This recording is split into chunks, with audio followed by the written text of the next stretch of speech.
여러분은 나이가 들어도 몸 관리만 잘하면 건강한 노후를 맞이할 수 있다고 생각하시나요? 60대, 70대까지만 해도 그렇게 생각하고 자신의 몸을 돌보지 않았지만 80세가 되면 누구나 이렇게 된다고 합니다. 이제는 운동을 해도 소용없고 몸에 좋다는 약을 챙겨 먹어도 다 부질없다는 걸 깨닫게 됩니다. 60대, 늦어도 70대에라도 이것을 알았다면 다르게 살 수 있었을까요? 우리는 이른바 100세 시대에 살고 있습니다. 물론 100세 시대라고 해서 누구나 100세까지는 살지는 않습니다. 하지만 무병장수를 원하지 않는 사람은 아마 없을 것입니다. 여유로운 행복한 삶이 배제된 채 그저 오래 산다는 것은 연명 이외에 별다른 의미가 없다고 생각되는데요. 여러분은 다음 문항 중 몇 가지나 해당이 되시나요? 건강을 위해 몸에 좋다는 영양제는 한 움큼씩 챙겨 먹는다. 좋아하는 음식이지만 오래 살려는 마음에 먹고 싶은 걸 참는다. 건강을 위해서는 무리가 되더라도 매일 운동한다. 전부 맞는 이야기 아니야 라고 생각되시나요? 나이가 들수록 건강에 해로운 건 피하고 건강에 좋은 것은 꾸준히 실천하는 게 당연하다는 생각이 드는데요. 하지만 건강을 위해 참았던 일들이 80세가 넘은 사람이라면 자제할 필요도 무리할 필요도 없다고 합니다. 현재 우리나라의 노인 평균 수명은 80세 초반에서 중반을 웃돌고 있는데 문제는 80세가 넘어가면서부터 급격한 변화가 몰려온다는 것입니다. 80세 이후는 70대와는 완전히 다릅니다. 어제까지 가능했던 일이 오늘은 안 되는 상황을 수없이 맞닥뜨립니다. 컨디션 난조를 겪는 일도 잦아집니다. 리모컨을 어디에 뒀는지 기억조차 없는 황당한 상황을 자주 겪기도 하는데요. 배우자나 가까운 사람의 죽음을 경험하면서 하루아침에 고독이나 절망에 사로잡힐지도 모릅니다. 순식간에 생로병사의 거대한 벽이 거친 파도처럼 덮쳐오는 것이죠. 이처럼 80세의 거대한 벽을 제대로 넘지 못하면 노년의 생활은 말 그대로 지옥이 되는 겁니다. 반대로 말하면 우리가 이 80세의 벽을 잘 넘게 되면 행복한 20년의 노후를 보낼 수 있다는 얘기이기도 합니다. 여러분은 행복한 노후와 불행한 노후 어느 쪽을 선택하시겠습니까? 그래서 오늘은 먹고 싶은 거 다 먹고 하고 싶은 거 다 하고 살지만 105세의 나이에도 정정한 이씨 할머니에 대한 사연과 80세의 벽을 잘 넘는 방법을 7가지로 나눠서 알려드리겠습니다. 제가 모시고 살라니 이제 고집 좀 그만 피워요. 일 없다. 늙음하게 내가 무슨 호강을 한다고. 아니 대체 혼자 왜 이러고 사시는 거예요? 올해 나이가 105세이신 이씨 할머니의 자식들은 속이 탑니다. 몇 년 전 아버지가 세상을 떠나고 홀로 남은 어머니가 너무 걱정입니다. 그래서 어머니를 모시고 살려고 집까지 새로 구했지만 어머니는 굳이 혼자 살겠다고 하십니다. 매 끼니마다 밥도 안 먹고 돼지고기만 먹고 그리고 건강에도 안 좋은 커피는 왜 이렇게 많이 마셔요? 그러다 진짜 큰일 나요. 그리고 할머니의 식습관도 문제입니다. 할머니는 매일매일 국도 밥도 없이 돼지고기 목살에 파랑 된장을 넣어 푹 삶아서 소금에 찍어 드십니다. 그리고 식후엔 설탕 2스푼 넣은 믹스 커피를 즐기시는데 한두 잔이야 그럴 수 있다 쳐도 이걸 하루에 10잔을 넘게 드십니다. 그러니 자식들이 걱정이 안 될 수가 없죠. 그런데 재미있는 건 할머니가 누구보다 건강하다는 사실이었습니다. 심지어 할머니보다 나이가 25살 어린 80세 딸보다 건강했습니다. 정작 엄마가 걱정이 되어 잔소리하는 딸은 여기저기 몸이 안 좋아서 절뚝이고 다녔지만 할머니는 딱히 아픈 데도 없고 활기가 넘치십니다. 그리고 요즘 할머니는 젊었을 때 못했던 한글 공부를 하십니다. 물론 혼자 독학으로 하셔서 글자가 삐뚤빼뚤이지만 그래도 자신이 좋아하는 노랫가락도 적고 그때그때 떠오르는 말을 메모해 놓습니다. 세상에 올 때 내 맘대로 온 건 아니지만 이 가슴에 꿈도 많았지. 이런 글로 시작하는 일기를 적기도 하십니다. 그렇게 한글 공부가 끝나면 할머니는 또 부지런히 외출을 하십니다. 근처에 있는 놀이터에서 소시적 잘 탔던 그네도 신나게 타시고 공원에 있는 운동기구도 타십니다. 공원에는 다리 운동 기구에 팔 운동 기구까지 없는 게 없습니다. 게다가 그곳에서 운동하러 온 동네 사람들과 이야기를 나눌 수도 있습니다. 단지 할머니가 나이가 많으셔서 다들 자식이나 손주뻘들이 많을 뿐입니다. 그런데 젊은 사람들도 하기 힘든 하체 운동을 105세 할머니가 하는 것을 보고 다들 놀라죠. 그리고 운동을 하고 돌아오는 길에 할머니는 꽃집에 들러 꽃 구경도 합니다. 그리고 집 앞 마당 울타리 아래에 지나가는 사람들 보라고 심을 꽃도 몇 송이 샀습니다. 그리고 하루에 꼭 10시간을 주무시는 할머니는 취침 전에 라디오를 꺼내서 노래를 흥얼흥얼 따라 부르기도 하시면서 잠들기 전까지 즐겁고 행복한 시간을 보냅니다. 그렇게 할머니는 70년을 보낸 정든 집에서 떠나기가 싫습니다. 자식들이 아무리 예쁜 전원주택에서 같이 살자고 해도 관심이 없습니다. 운동할 수 있는 장소가 있고 말동무도 많고 꼬마 친구들도 있는 이 집이 좋습니다. 덕분에 할머니는 100세가 넘은 나이지만 육체적 정신적 건강은 30년이 젊습니다. 100세 시대라는 말이 넘쳐나는 요즘 모든 사람이 이씨 할머니처럼 건강하게 100세를 맞이하는 것은 아닙니다. 현재 남성의 평균 수명은 82세, 여성은 88세입니다. 이 평균 수명은 앞으로 점점 더 증가해서 인생 100년, 100세에 가까워질 것입니다. 그렇지만 아무리 오래 살 수 있다고 해도 건강 수명이 늘지 않으면 누군가의 손길을 필요로 하거나 침대에서 생활해야 하는 기간만 길어질 뿐입니다. 그 기간은 현재 남성이 9년, 여성이 12년입니다. 그렇다면 사연 속 이씨 할머니는 어떻게 105세의 나이에도 저런 건강함을 유지할 수 있을까요? 전문가들 말에 따르면 그 답은 바로 80세를 어떻게 넘기느냐에 달려 있다고 합니다. 80세의 벽을 넘어서는 방법 첫 번째. 먹고 싶은 음식은 다 드셔도 됩니다. 먹고 싶은 음식을 참는 사람이 많습니다. 먹는 양을 줄이고 달고 짠 음식을 피하고 기름진 음식을 삼가는 풍경은 흔한데요. 비만은 건강을 해치고 염분과 당분, 지방은 3대 해악이라는 사고가 사람들의 상식이 되었기 때문입니다. 하지만 과연 그럴까요? 먹고 싶다는 욕구는 몸이 원한다는 뜻이기도 합니다. 고령자는 장기 기능의 저하로 식욕이 증가하는 경우가 있습니다. 예를 들면 염분이 그렇습니다. 사람은 나트륨이 없으면 살지 못하는데 나이가 들면 신장이 염분을 과도하게 몸 밖으로 배출하여 혈액 속에 염분이 부족해지는 현상이 나타나기도 합니다. 식사량도 마찬가지입니다. 거듭 말하지만 통통한 사람이 장수한다는 데이터는 넘치도록 많은데요. 살집이 있을 때 컨디션이 좋다는 사실을 파악한 몸이 뇌를 통해서 먹고 싶다는 신호를 보내는 것입니다. 확실히 60대 정도까지는 지나친 염분 섭취나 과다한 체중이 건강을 해치는 원인이 되기도 합니다. 하지만 80세를 앞두고 있다면 이러한 상식은 일단 접어두셔야 합니다. 먹고 싶은 음식을 참으며 체중 조절하기는 스스로 수명을 깎는 행위입니다. 물론 억지로 섭취할 필요는 없지만 먹고 싶다 하는 생각이 들면 참지 말고 먹도록 해야 됩니다. 80세가 넘으면 노화에 맞서기보다는 나이듦을 받아들이는 삶이 행복한 길이라고 생각합니다. 85세가 넘어 사망한 사람을 부검하면 대부분 몸에서는 암이, 뇌에서는 알츠하이머형 병변이 발견된다고 합니다. 하지만 생전에 이러한 사실을 몰랐던 사람도 적지 않습니다. 나이가 들면 몸에 여러 개의 병의 씨앗을 지니고 살아갈 수밖에 없습니다. 노년의 삶이란 현실을 그대로 받아들이고 내일 당장 생이 끝난다 해도 후회가 남지 않는 시간을 보내는 것입니다. 그렇기에 식사 참기는 당장 그만두셔야 합니다. 여기서 술이나 담배는요? 라는 질문이 되돌아옵니다. 술이든 담배든 적당히 즐기시면 됩니다.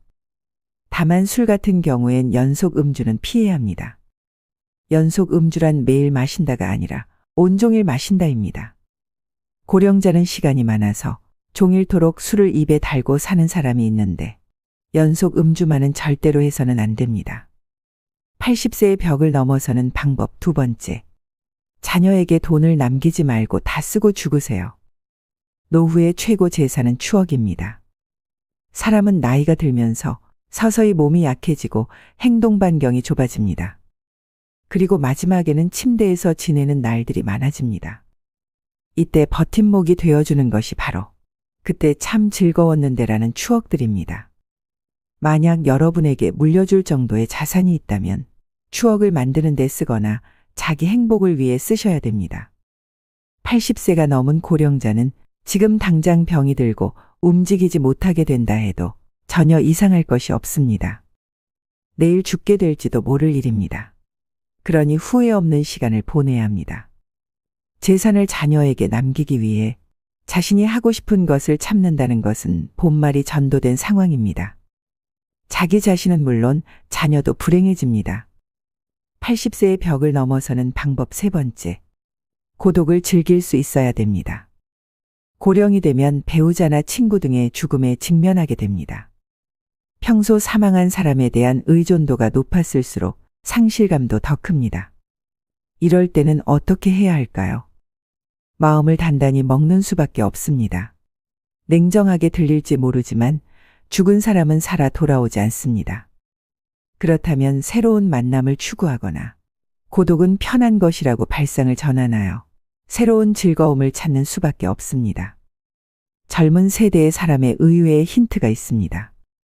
요즘 젊은 사람 중에는 결혼이나 연애를 하기보다는 종일 게임을 하거나 스마트폰을 들여다보며 지내는 사람이 많은데요.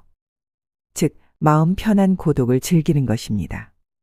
외롭다라고 생각하면 마음이 괴롭지만 고독은 자유다라고 발상을 바꾸면 뜻밖의 즐거움을 발견할 수 있습니다. 제가 아는 고령의 지인은 아내가 사망한 후에 넷플릭스라는 온라인 동영상 서비스를 이용하기 시작했습니다. 그분은 다 보지 못할 정도로 영상이 많아서 시간이 순식간에 지나간다. 아내가 무엇을 보고 싶어 하는지 신경 쓰지 않아도 된다. 보고 싶을 때 보고 자고 싶을 때 자니 마음이 편해서 좋다라고 말합니다. 80세의 벽을 넘어서는 방법 네 번째. 궁합이 맞지 않는 의사는 피하고 나만의 명의를 찾아야 됩니다. 의사를 선택할 때는 환자와의 궁합도 중요합니다. 80세를 맞이하는 고령자에게 병원과 의사는 매우 가까운 존재인데요. 진료받을 때마다 불편함을 느끼게 하거나 심리적 피로감이 들게 하는 의사라면 궁합이 맞지 않다는 뜻입니다. 지인의 어머니는 85세 때 두 번째 암이 발견되었다고 합니다.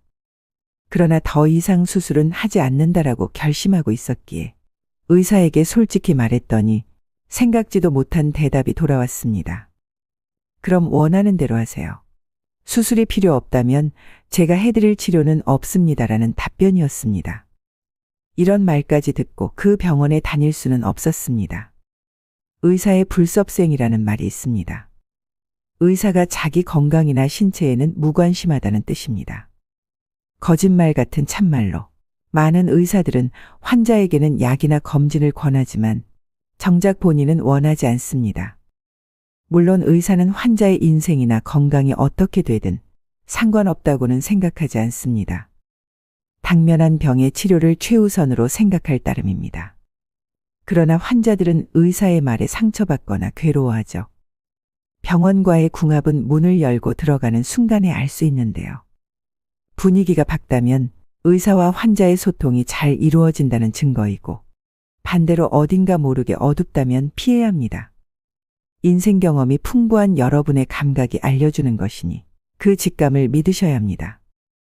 병원은 몸이 아플 때 가는 곳인 만큼 대화를 나누면 기분이 나아지게 해주거나 환자의 이야기를 진지하게 듣고 치료해주는 의사가 당연히 좋습니다. 널리 알려진 명의보다 나만의 명의를 찾는 일이 중요합니다. 내 마지막을 지켜주었으면 하는 생각이 든다면 최고의 궁합일 것입니다. 80세의 벽을 넘어서는 방법 다섯 번째. 성욕은 자연스러운 것으로 부정하지 마세요. 유감스럽게도 나이가 들수록 성욕은 감소하는데요. 특히 남성의 경우에는 남성 호르몬이 줄어들기 때문에 눈에 띄게 떨어집니다. 여성의 경우에는 나이가 들수록 남성 호르몬이 증가해서 성욕이 다소 올라가는 사람도 있습니다. 성욕이 있다는 사실은 부끄러운 일이 아닙니다. 남성이든 여성이든 가능하다면 적극적으로 성생활을 하는 편이 좋습니다.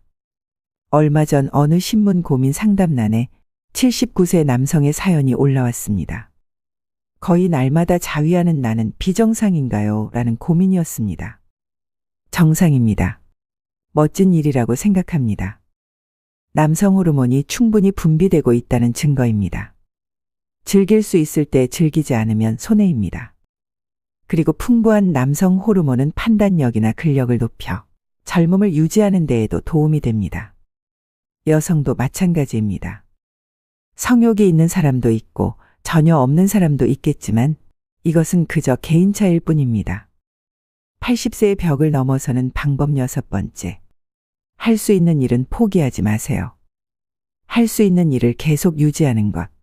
그 중에서도 으뜸은 운동입니다. 운동이 필요하다는 사실은 살면서 지금까지 귀에 딱지가 앉을 정도로 들었으니 충분히 이해할 것입니다. 하지만 그래도 하지 않는 사람이 있는가 하면 좋다고 해서 운동을 지나치게 하는 사람도 있습니다. 둘 다 바람직하지 않습니다. 적절한 운동을 기억하셔야 합니다. 과도한 운동은 체내의 활성산소를 과도하게 만들어 몸을 산화시킵니다.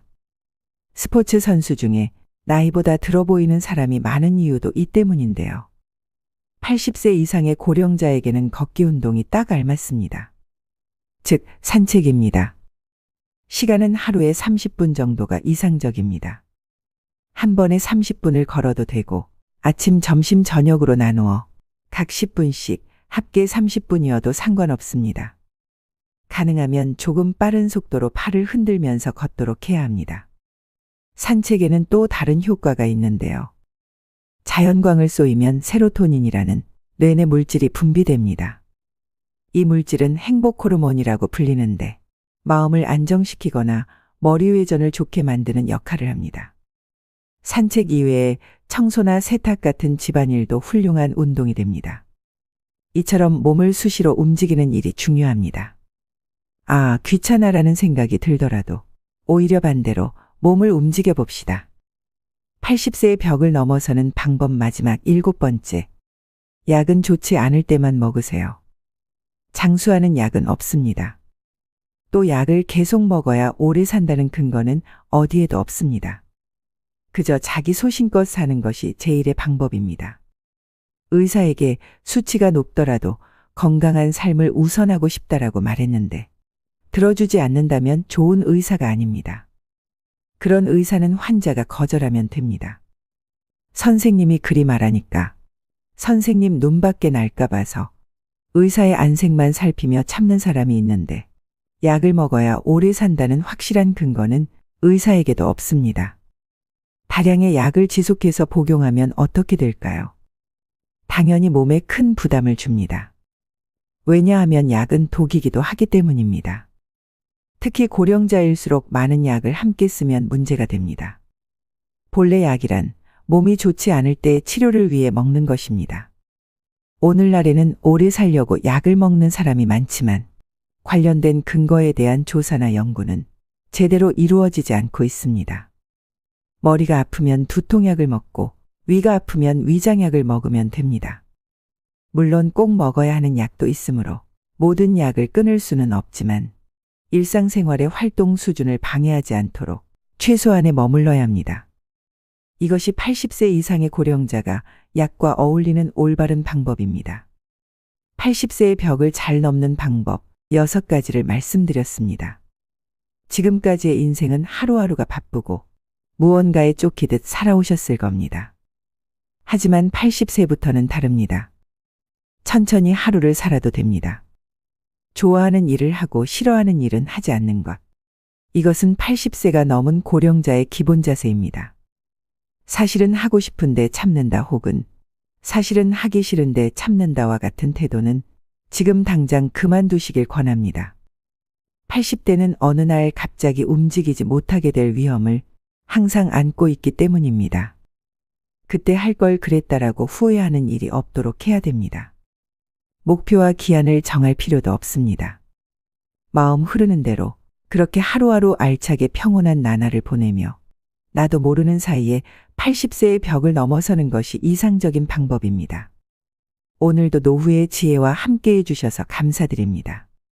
황금빛으로 무르익어가는 여러분의 지혜로운 인생을 언제나 응원합니다.